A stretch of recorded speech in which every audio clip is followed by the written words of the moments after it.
Howdy folks, welcome to Brain Riders. Hawkeye episode 3 is here. We got our Kingpin first look. I'm going to be explaining all of the Easter eggs, all of the references, but we got to talk about Kingpin in this as well. So stay with me, I'm going to be taking you through Hawkeye episode 3 in its entirety. The handprint art in the background shot of her room, Echo's room, is a reference to her comic book look with the handprint that covers one side of her entire face. Later on, we actually see this handprint from the comics on her face from her dad's bloody hand. It's a comic book reference. Kingpin, holy crap, guys, Kingpin is in the show. This is his first look here, and he is played by none other than Vincent D'onofrio, as you can hear D'onofrio's laugh.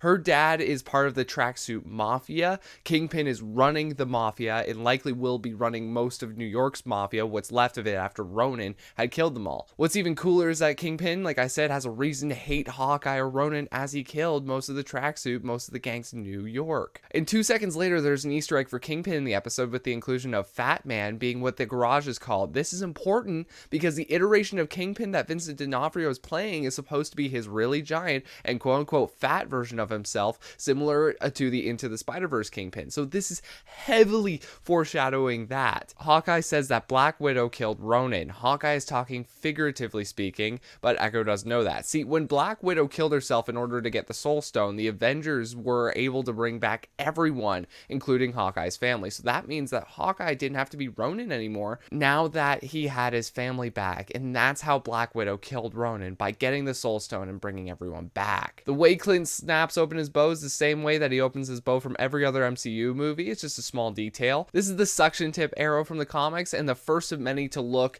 as their comic book accurate arrow. This is the putty arrow, also from the comics, saying to release a sticky chemical that bursts on impact. Also, the cable net arrow from the comics is here to play around too.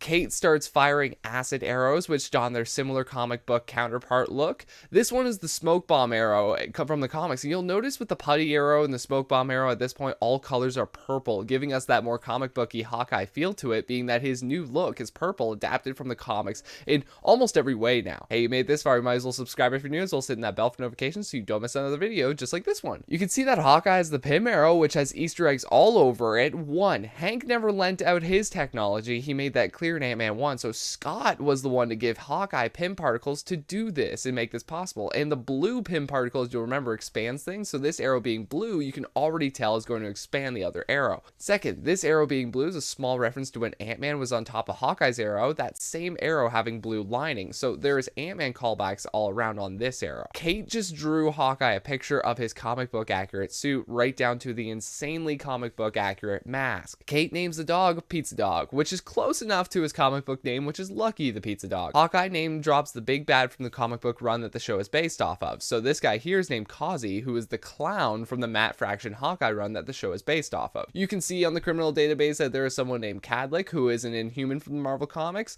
Kemp here can be referencing Allison Kemp from the Marvel Comics, who tries to go after Deadpool. Kilpatrick is in reference to a very minor Marvel Comics character with no real relevance. Kishimoto is in reference to a drug kingpin in the Marvel Comics that was a Wolverine villain. Thank you all so much for watching, I appreciate it. What do you think of Hawkeye episode 3? What do you think of Kingpin finally being in the MCU? What do you think he's gonna look like? Let me know your thoughts in the comments section below. I'll see y'all there, and subscribe if you're new.